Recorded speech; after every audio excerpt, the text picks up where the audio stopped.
Let's talk about it tonight. Mental health and wellness is our vibe. Baby, trust me, it's gonna be alright. Grab a tea and come chat with me. The chocolate chat with Meka. Hey, what's going on? What's going on, kids? Hey, everything is good. What's going on with you? I'm so glad that everything's good with you. What's up, Mr. Namani? How are you? One day a day. What? Everything's good. Now, what was that you just said? One day is my native language. I speak Igbo, Nigerian. So one day means what's up. Oh, I like that. Teach me something new. Okay, educate and whatnot. All right, all Yeah, right. yeah. So today on the Chocolate Chat with Mika, we're going to be talking about relationship PTSD. And actually, there's like a spinoff, like a subdivision of the PTSD. It's actually called Ptrs, which is post-traumatic relationship syndrome. So that's some trauma that you done been through in your life, and it does not necessarily have to be with a girlfriend or boyfriend. We could be talking about your mom. We could be talking about a relationship with your friend, your bestie. You know, somebody that you held tight, close rather, as a friend. You know, and told them all your deepest, darkest secrets, and they turned their back on you. I remember last recording, Miss J, we were discussing these little chickaboos that kiss you on your cheek like Judas and Mhm. turn you in for 30 pieces of silver and be jealous of you and whatever, right? Right, right. I would love to hear a couple stories if you don't mind later on. I want to know the traumatic events. Oh, in my relationship. Oh, Lord. Now, you don't have to And say honest, names. Please don't have to say no, names. definitely. I won't say names, but definitely had traumatic experiences in church. Building relationships with people Mm-hmm. from your church, and it was heartbreaking when you get hurt. Yeah, it does. You know, Church it's hurt is good. something different. That's also Right. Church going through. hurt. I'm doing through. We're gonna rename it to Church PTSD for the remainder of the segment. As a matter of fact, I ain't gonna get too deep into that either. But I'll tell Right. y'all my story real quick. But before we go on, I think it is important that we share the vision here at the Chocolate Chat with Mika. We choose to advocate mental health, wellness, and healing, and we want it to be a safe space to uplift each other and our community. If you get what I'm trying to say, Mm-hmm. the Chocolate Chat, emphasis on the chocolate, okay? Okay. So I would like to basically kind of give a definition of relationship PTSD because um, that's basically mm, like past trauma can cause us to put a hold on future relationships with other people. You know, you basically Mm-hmm. don't want to um, be too close to anybody. So with this article that I found, you know, it kind of goes over the symptoms and how to heal. It's called uh, relationship PTSD symptoms and how to heal from the PTRS, which I told you earlier was the relationship, basically PTSD. And you may not realize that you have those symptoms until after the relationship ends. So basically, after you have some time to reflect and think on what happened, you got to like, gosh, you know, I really do have Mm-hmm. PTSD. You know how I found out I had PTSD? Oh. Wow. I was talking to my therapist and I was explaining that where there was a time in my life where I would cry every time I had to go out of my house and go to the grocery Hmm. store or like just do basic things to take care of myself and my children. And they had a name for it. I think it's called agoraphobia, where it's not that you're fearful of going out of the house. It's basically just saying that you just have, it is kind of fear. Like you don't want to leave the house because you just don't want to deal with people or, you know, Hmm. running into somebody that you may have seen in the past or having a conversation at this point where you're kind of feeling emotional.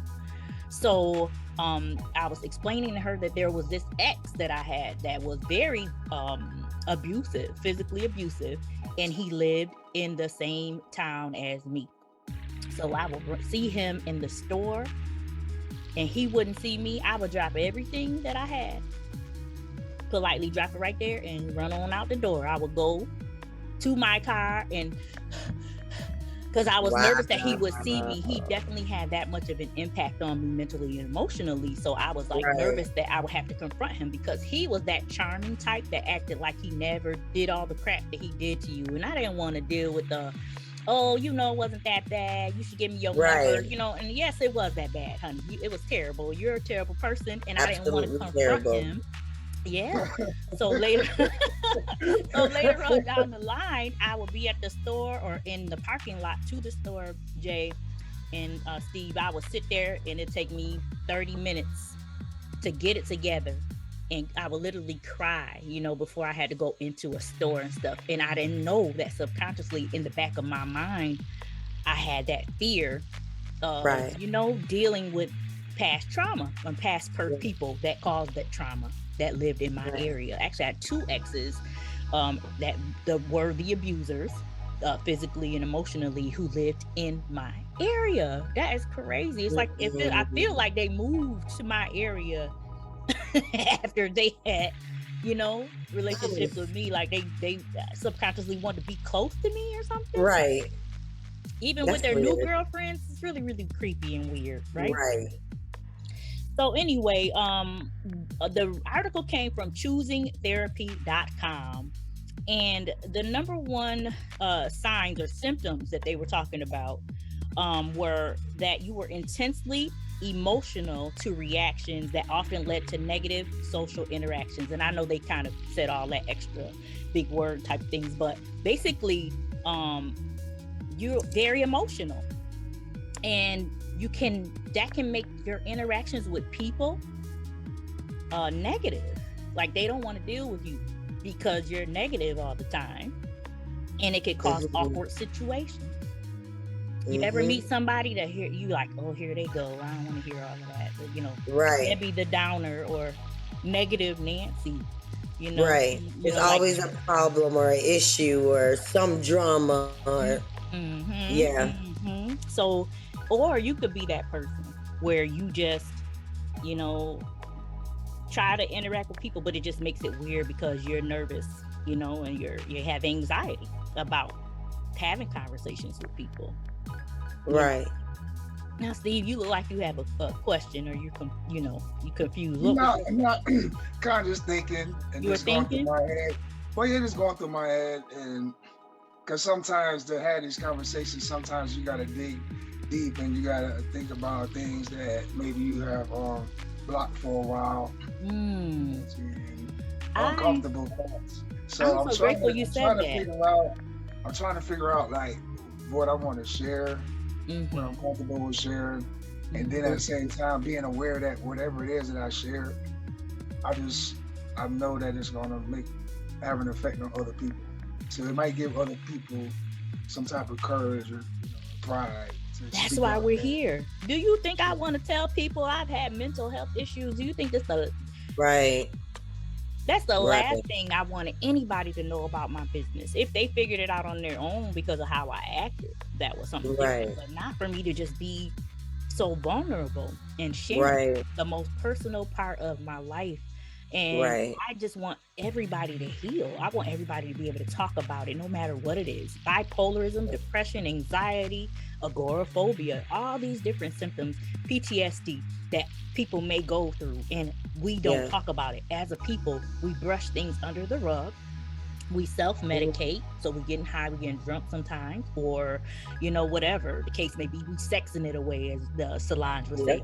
Whatever it is, and this is why I'm sharing my story. I don't care if 7 people get inspired and watch this podcast. This is for me and my healing. I can hopefully, you know, help other people with the same issues get through as well. So Steve, if you decide later on that you would like to share when we get to that portion of the show, please feel free to do so. Or, you know, you will talk about somebody else that you know that has had something similar happen to them. Okay.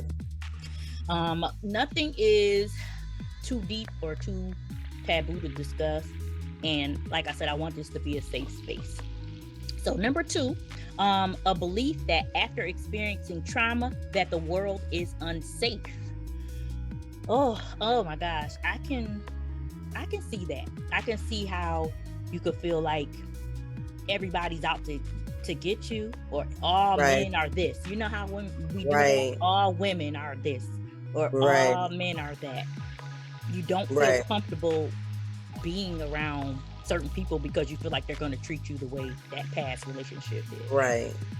Right. Especially if you genuinely appreciate the relationship and it failed, and it caused a lot of hurt from it. Definitely, I can see a lot of people, not being wanted to get into that type of situation again, or even get close to anybody. Yeah. And be really mad and at the world to say, why me? It's because I've definitely been there, because it's just like, I don't understand why they keep on hurting me, because I'm such a loving, giving person. I'll do whatever it takes. I'm your ride or die. Like, Jay, I found out that some people intentionally try to break your spirit because they see that light in you. Do you know that darkness cannot dwell within light? I've been told that I have tried to break you, Meka, and you just didn't break me. Who would say something like that? Like who would think that somebody that genuinely loves you and is trying to be with you, why would you want to say that to them, right? We got some sick people out here. That's brave. No one was brave enough to say that in my face. That reminds me of, like, when I used to hear older people say, you on your high horse, or you on cloud 9, like, I need to bring you down a notch. That was more so with people that they thought were too prideful. You know what I'm saying? Like, they, it was something about being educated and really flossing your education. Like, it wasn't, in certain surroundings, being smart was not a good thing. That's right. So it was names for that. It was names for that. If you were educated Black, especially in our community. I was called bougie. I was told, oh, you think you better than everybody else. Yeah, so they try to bring you down to their level. It's not that necessarily that they're purposely trying to. Well, yeah, they are purposely trying to bring you down, but with the intention of that, so that they can relate to you. That's terrible that you have to break someone else. Exactly. That's down to build yourself up. Right, exactly. That was like that slave mentality that the slave master had. Like, he felt like we had to be on our knees for him to feel like he was inferior. I mean, superior. Superior. We were inferior, right? Right. That's terrible that we have that mindset. I think we're growing out of that, though. I think a lot of people are encouraging education and promoting education and saying, be who you want to be. You can do that. Even down to being the president. There was a time where that was unthinkable. There were so many other people that were saying, goodness gracious, gosh, I never thought I lived this long to see that in our lifetime. Right. So we are evolving as a people, and you're going to have to love it or leave it, baby, because we're not going to get dumber. We're going to continue to grow, and we're going to continue to educate ourselves and uplift each other as much as we can help it, right? Right. Unfortunately, when it comes to that, when you talked about how the article said something about you feel like the world is against you, a lot of times people feel that way because they never left their neighborhood. So the only thing they feel, to them, their street is the world. They don't know that there's so much more out there. It's so much more than just the people that you know in your street and in your church and at your school. You know what I mean? So it's really pretty much a mindset thing that we kind of want to start working on with our kids right now, as they're young, as while we're learning. You know what I'm saying? Well, that's more so referring it to these people hurt me, or this person hurt me. That's why I don't want to leave my neighborhood or my house or my environment, because I'm nervous that that's going to happen to me again. It'd be unbearable for me to deal with that type of trauma again. Like, you exactly. don't think you can make it. And we talking about not only people in your household, but people that's in the neighborhood. Maybe it's that bully that's always at the park. So every time you see him or her at the park, you leave the park. That could be that. You know what I'm saying? Like back then when we had community bus stops, there was a lot of fights going on at community bus stops. When I was coming, we was all, that's where. So those were relationships too. Yeah, friendship. And if you grow up like that, in that type of atmosphere, then yeah, you're gonna feel like the world, like you're never gonna feel safe. That's gonna Fight be or embedded. flight. Yeah, that's gonna be embedded in your head. Yeah. Mm-hmm. So that's what I was saying. On top of that, once you realize that it's more to just your block and the people that affected you and the people that hurted you, believe me, that one person hurt you, but it's 8 billion people in the world. It's gonna be people that love you. Real. And you have to keep that in mind for sure. I agree, Steve, because boy, you could definitely feel like, nope, love ain't for me because it just hasn't worked out for me. We are definitely already running out of time, y'all. Already, goodness gracious.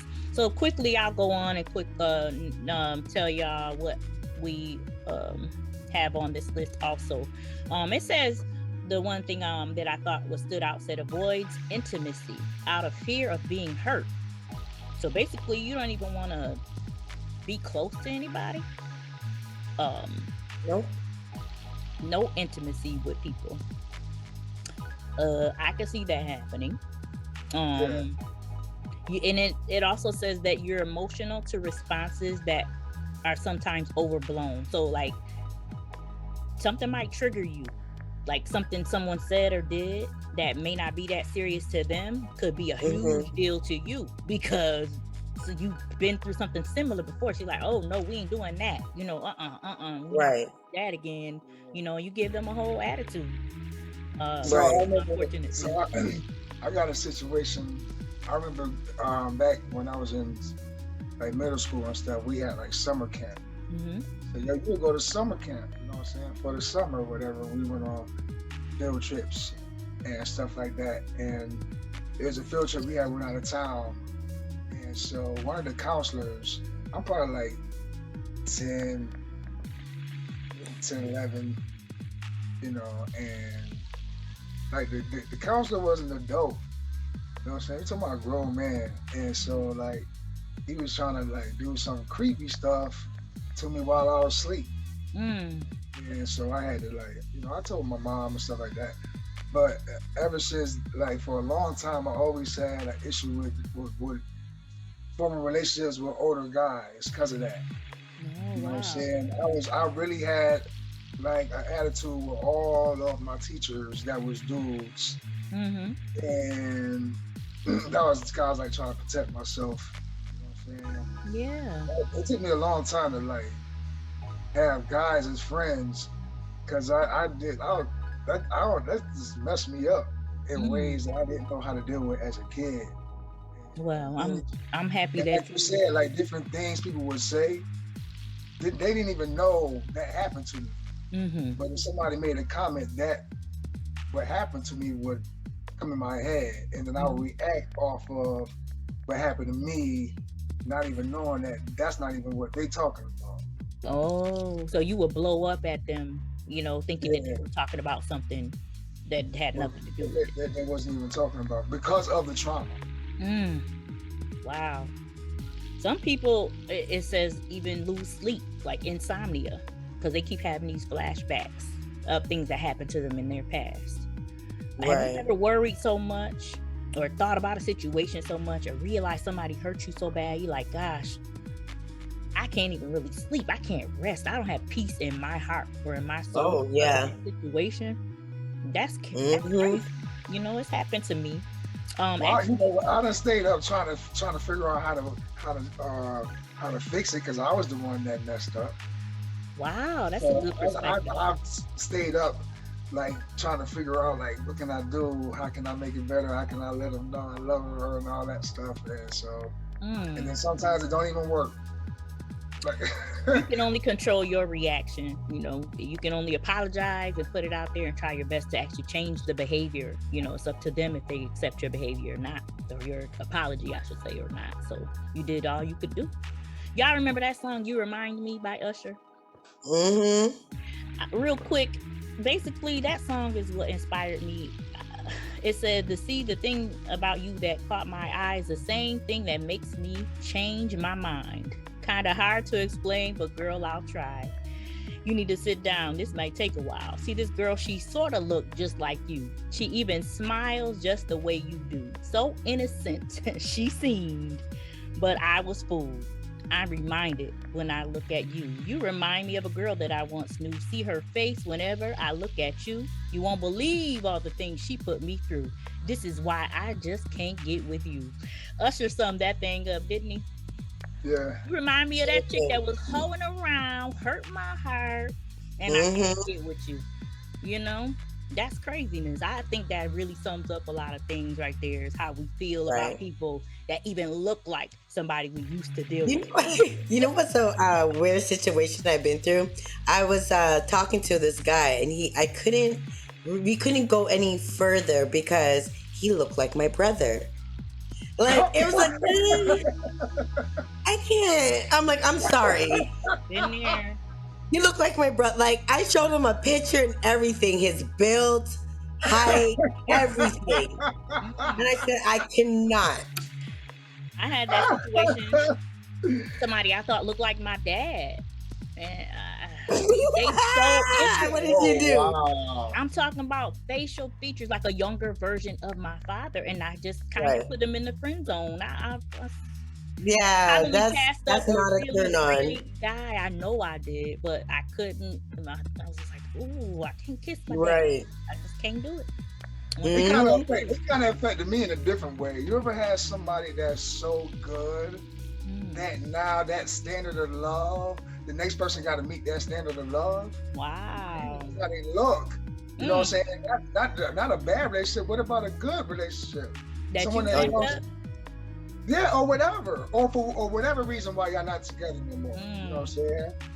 Wow. And so now, you know, it's hard for somebody else to fill them shoes, you know, and do the things that they did, and they showed you what love looked like. So you're not accepting nothing less. So that affect a lot of people, like they crossed out on the first date because you already know how it looks and how it feels and how it sounds. So you put them to a standard that they haven't even known they could not meet yet. Basically. Right. Unconsciously. Well, I want you to know that if you want to reach us and you have any show suggestions that you'd like to bring up and we could possibly think about talking about, you can reach us at email at thechocolateChat@gmail.com. Our phone number is 585-397-7247. Look for us on Facebook. Like, share, follow The Chocolate Chat with Meka, and also that same name for YouTube. What are you doing, Mr. Namani?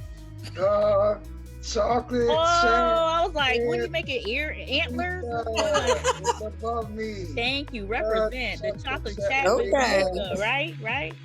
And if you want to find us on Instagram, it's @TCCM_Meka. So next week, quickly, we're going to be talking to my niece. Her name is Tanaya Clark, but her name is actually Nye Creations. She's a music artist. She's beautiful girl. She's so humble and sweet, and she has some songs out. She's on SoundCloud, and she has a couple songs called Holding Me and Patience is Key, and they're on SoundCloud. But I got this one song. I'm going to read her lyrics, and they're so uplifting and sweet. The song is called Energy, and basically she's saying she's not about to be around no negative energy, so you keep that over there, okay? She's a beautiful young lady. So with that being said, the next show is going to be music therapy. We're going to talk about how it saved us and our moments of joy and our moments of despair. It could have got us through good and bad, joy and pain. I like sunshine and rain. Oh, we always dance it. I love it. We did it. Right? Oh my gosh. Well, I just want y'all to know that you can always grab your tea and come chat with me. The Chocolate Chat with Meka. Love ya. Mwah.